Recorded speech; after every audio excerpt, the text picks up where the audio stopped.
et bienvenue à tous. Le mariage est l'un des moments les plus marquants de la vie de tout être humain. On en rêve toute notre vie au point où on s'imagine la scène plusieurs années avant. C'est un moment plein de joie qui concrétise l'union de deux êtres qui s'aiment et qui s'engagent à vivre ensemble pour toujours. Aujourd'hui, nous vous raconterons l'histoire de Kazé et Alex, ce couple qui avait décidé de s'unir pour la vie. Avant de commencer, voici la question du jour. On m'achète pour manger, mais on ne me mange pas. Qui suis-je ? Donnez votre réponse en commentaire, vous aurez la réponse à la fin de la vidéo. N'hésitez pas à liker la vidéo pour nous encourager et si vous êtes nouveau sur la chaîne, abonnez-vous et activez la cloche de notification pour ne manquer aucune de nos prochaines vidéos. Kazé et Alex étaient ensemble depuis 6 ans. Le jour où Alex a fait sa demande en mariage, Kazé était ravie. Elle savait depuis le début de leur histoire que c'était avec lui qu'elle voulait vivre pour toujours. Elle était prête à passer sa vie avec lui. Au cours de leur relation, la famille d'Alex et la famille de Kazé se sont rapprochées et sont devenus rapidement proches. Le mariage entre les deux devait donc être énorme. Kazé était si heureuse de savoir que son rêve de fonder une famille avec Alex devait se réaliser, tout comme dans les contes de fées.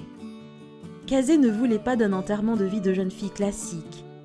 Elle a décidé de réunir ses amis dans un hôtel afin de passer du bon temps ensemble. Il devait y avoir du champagne, de la nourriture et du plaisir. Lorsque Kazé et les filles sont arrivées, Kazé n'avait aucune idée que son conte de fées n'aurait pas une fin heureuse après tout. Pendant que Kazé profitait de sa fête avec ses amis, son téléphone n'arrêtait pas de sonner. Kazé pensait que c'était Alex qui la surveillait, car c'était le genre de choses qu'il ferait. Il lui envoyait souvent des SMS doux pour savoir ce qu'elle faisait et lui rappelait qu'il l'aimait. Quand elle a décroché son téléphone, elle a réalisé que les SMS ne venaient pas d'Alex. Ils venaient d'une femme qu'elle ne connaissait pas. La femme a envoyé des captures d'écran de ses échanges avec Alex. Le contenu était très explicite. Il n'y avait plus aucun doute, Alex n'était pas fidèle. Quel choc! Kazé venait d'avoir le cœur brisé. Kazé a examiné les dates des échanges entre son fiancé et l'inconnu. Les échanges dataient de quelques mois. La conversation la plus récente datait de quelques jours à peine. Kazé était dévastée. La femme a dit à Kazé qu'elle n'épouserait pas Alex et elle a également demandé si Kazé avait l'intention de le faire. C'est une question à laquelle Kazé n'a pas pu répondre. Chaque mot dans les messages était comme des poignards qui traversaient son cœur. Kazé est restée debout toute la nuit afin d'essayer de prendre une décision sur ce qu'elle allait faire à propos de son mariage. Elle devait se marier le lendemain. Tout était prêt et on attendait juste que les choses se déroulent comme prévu.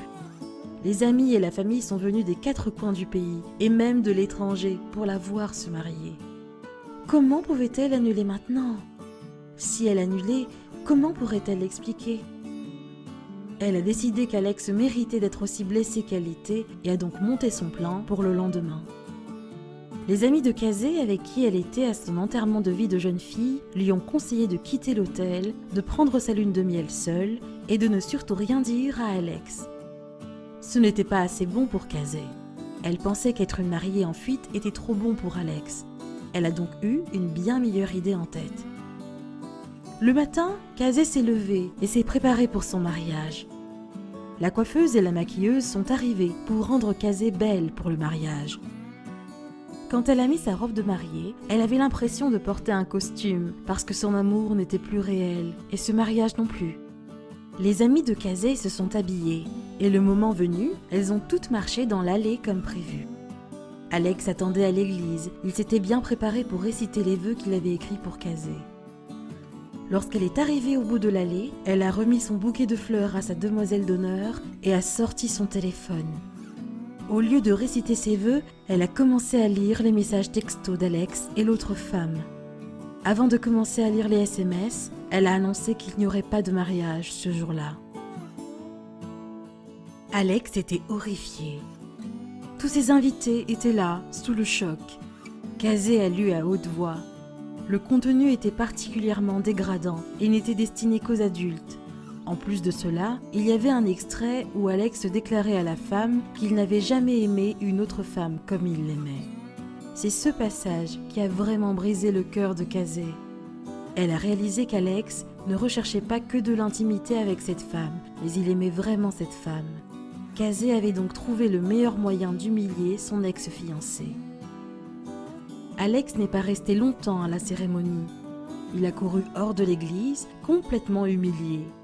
Kazé s'est excusée d'avoir fait ce qu'elle a fait auprès de ses invités, mais elle avait besoin que ses amis et les membres de sa famille comprennent pourquoi le mariage devait être annulé. Elle a dit à ses invités qu'il n'y aurait pas de réception de mariage ce jour-là.